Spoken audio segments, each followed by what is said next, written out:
عمرك سمعت إن اللون الأحمر ممكن يجيب لك فلوس؟ مستغرب صح؟ طب لو قلت لك إن الكلام ده اتقال بجد هتستغرب أكتر؟ طب تعرف إن في ناس كتير بتصدق إن لو اشتغلت طول الليل والنهار هيبقى معاك فلوس بالملايين؟ هي طبعا أرزاق، بس الموضوع لو سهل بالشكل اللي بيتكلموا عنه ما كانش هيبقى في ناس فقيرة وناس غنية وكلها بتلعب بالفلوس. اعمل لايك واشترك في القناة وتعالى نعرف انت ازاي مش مسيطر على كل حاجة في حياتك، وازاي ما تحطش نفسك في مقارنة بتخليك زعلان ومكتئب، وليه الدنيا مش عادلة، وازاي نتوقف عن تعذيب نفسنا.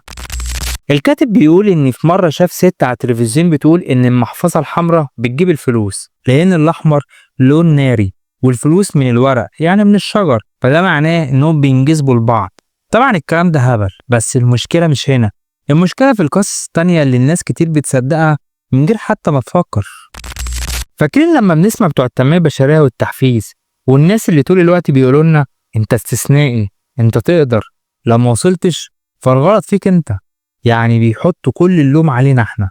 بس لما تبص لورا الكلام ده هتلاقي كتير منهم ما عندهمش محتوى علمي حقيقي ولا ادوات فعاله تقدر تشتغل بيها في حياتنا فعلا. اللي بيعملوه انهم بيحكوا قصصهم الشخصيه وبيقدموها كانها دليل مطلق على انك لو عملت زيهم هتنجح زيهم.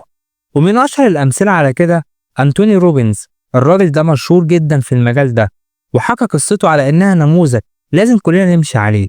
بيقول إنه كان جاي من خلفية بسيطة جدا وكان شغال حارس عقار وعايش في شقة صغيرة لحد ما في يوم قرر إنه يغير حياته، وساعتها قال جملته المشهورة: استخدمت القوة دي عشان أرجع السيطرة على صحتي وسلامتي البدنية، واتخلصت تماما من 38 رطل من الدهون، وبالقوة دي كمان جذبت السيدة اللي كنت بحلم بيها واتجوزنا وعملت العيلة اللي كنت عايزها. استخدمت نفس القوة دي عشان أغير دخلي من حد الكفاف لأكتر من $1,000,000 في السنة.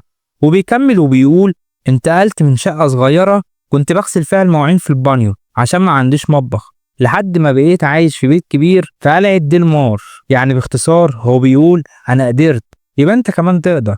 ولو بصيت حواليك هتلاقي نفس النغمة دي بتتكرر في قصص التنمية البشرية. الجميع بيوهمك بالحياة المريحة والفلوس الكتير والنجاح السريع لو بس اشتغلت على نفسك وشغلت شغفك وكل الكلام ده. لكن الحقيقة اللي بيحصل بعد كده انك بتتصدم بالواقع، بتفوق من الحلم وتلاقي ان السكة مش زي ما قالولك خالص، تكتشف ان الفرص مش متساوية وان اللي بينجح مش دايما بينجح لانه اشتغل على نفسه بس، لكن في ظروف تانية واحوال عامة. وممكن تكون الازمة مش فيك انت اصلا، وممكن تبقى المشكلة فيك احيانا، وده عادي وطبيعي، احنا مش ملايكة. بس لازم تبص للامور بعدل وتقيم الوضع وما تلومش نفسك على حاجات مش ذنبك.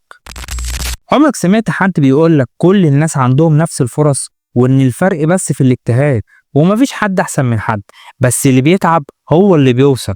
اكيد سمعت الكلام ده وممكن كمان تكون صدقته لانك شايف قدامك امثله بتحصل. الطلبه كلهم دخلوا ثانوي، نفس الامتحانات، نفس المواد، كل اللي بيقدموا على شغل بيتقابلوا في نفس الانترفيو ونفس الاختبارات. فطبيعي تيجي لنفسك وتقول طيب انا ايه حجتي؟ انا يمكن فعلا فاشل، انا مش زي الناس اللي تعبت ووصلت، انا اللي قصرت، العيب فيا انا. بس الحقيقه اعمق من كده بكتير. خلينا نرجع معاكم بالزمن ايام ما كان المجتمع منقسم لفئتين بس: ملوك واغنياء، فقراء وعمال. والناس زمان كانت راضيه بوضعها جدا. الفقير مقتنع ان اتولد عشان يشتغل طول عمره، والغني شايف ان الثراء ده حقه الطبيعي. محدش كان بيغضب، محدش كان بيحلم يغير مكانه، مفيش واحد فقير كان بيقول نفسي ابقى زي الاغنياء، ولا بيحس بالظلم او القهر، رغم ان الحياة كانت مليانة ذل وصعوبات. انما دلوقتي الوضع اتغير تماما، بقينا عايشين في عالم بيكلمنا طول الوقت عن الفرص المتساوية وعن المساواة، وانك تقدر توصل لأي حاجة، وان اللي عنده فلوس ومكانة هو كان زيك بالظبط بس اجتهد ووصل. الكلام ده شد انتباه مفكر كبير اسمه أليكسيس دو توكويفل. الراجل ده كتب كتاب مشهور جدا اسمه الديمقراطية في أمريكا. بيقول في أمريكا ما قابلتش ولا مواطن فقير منعاه فقره من إنه يبص للأغنياء بنظرة أمل وحسد. الفقراء هناك بيبصوا على الأغنياء اللي ساكنين جنبهم وعندهم يقين إنهم ممكن يبقوا زيهم في يوم من الأيام. وفعلا ناس منهم قدرت تطلع من حياة بسيطة وتوصل لفلوس ومكانة كبيرة. لكن توكويفل بيقول الناس دولت استثناء مش القاعدة. لسه في طبقات فقيرة ولسه في ناس ملهمش بيوت أصلا، لكن الفكرة إنهم مش راضيين، حاسين إن حياتهم خيبت أملهم وخانوا أحلامهم. وبيكمل على نفس المعنى فيلسوف تاني اسمه ألان دي بوتون، بيقول إن الإعلام والصحافة والرأي العام كانوا بيغذوا الناس بدعاية مستمرة. أنت تقدر توصل، أنت ممكن تبقى غني، ممكن تبقى عالم أو قاضي أو حتى رئيس جمهورية. الكلام ده فعلا بيدي شعور مفرح في البداية خصوصا للشباب، وبيشجع الناس اللي عندهم مواهب حقيقية أو حظهم حلو. لكن مع الوقت ولما الأغلبية العظمى ما قدرتش توصل، بدأت النفوس تشيل وبدأت المرارة تملأ قلوب الناس، وبقى بيكرهوا نفسهم وبيكرهوا كل اللي حواليهم. عمرك حسيت إنك تستحق أكتر من اللي أنت فيه؟ حسيت إنك كان المفروض تكون في مكان أحسن؟ ولا مرة بصيت حواليك لقيت واحد في نفس سنك، يمكن صاحبك ويمكن زميلك، وصل لحاجة أنت لسه ما وصلتش ليها، وساعتها حسيت إنك متأخر وإنك فشلت؟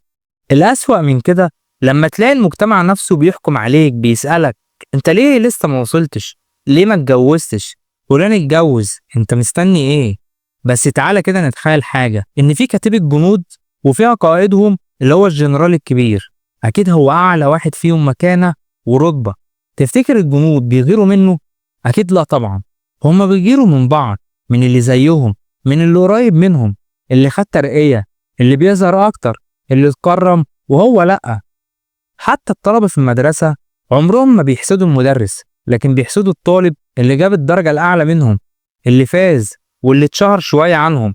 نفس الفكرة اتكلم عنها الفيلسوف ديفيد هيوم في كتابه رسالة في الطبيعة البشرية، وقال فيها الحسد مش بيجي من فرق كبير بينك ومن اللي حواليك، بالعكس الحسد بيجي لما الناس تبقى قريبة من بعضها. جندي مش هيغير من الجنرال، لكن هيغير من زميله اللي اتقدم عنه بخطوة. وكمان قال الكاتب المشهور مش هيغير من كاتب تافه، لكن ممكن يحس بغيرة من كاتب تاني شبهه في المستوى بس سبق عنه بخطوة. يعني باختصار، كل ما الفرق بينك وبين اللي حواليك يبقى بسيط، كل ما الحسد يزيد. ليه؟ علشان المقارنة هنا بتبقى مباشرة والتفوق بيبان بشكل جارح، وده اللي بيسبب الشعور بالاستحقاق. انت بتشوف حد شبيهك، زميلك في الجامعة أو في الشغل، وتقول في سرك هو ليه وصل وأنا لأ؟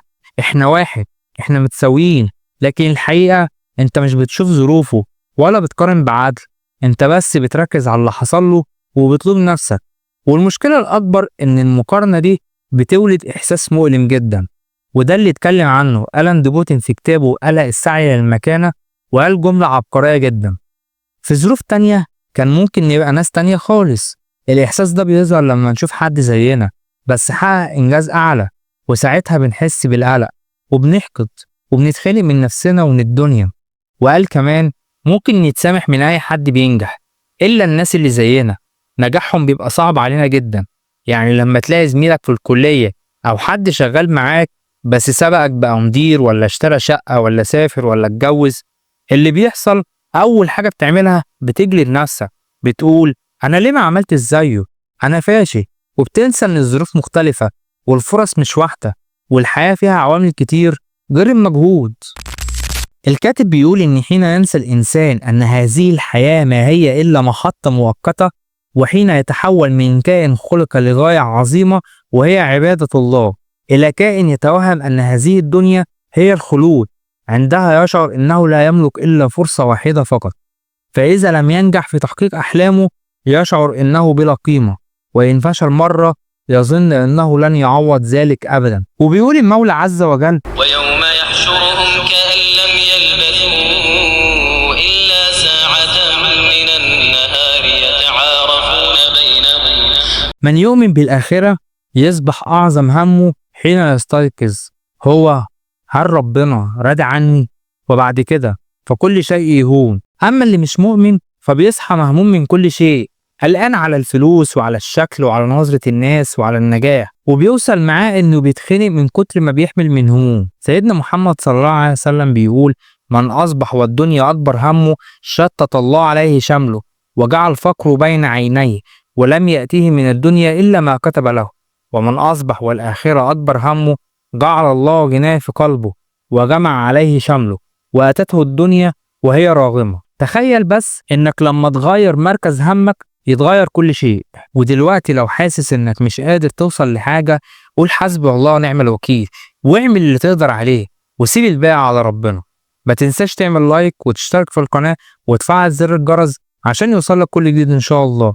والسلام عليكم ورحمة الله وبركاته.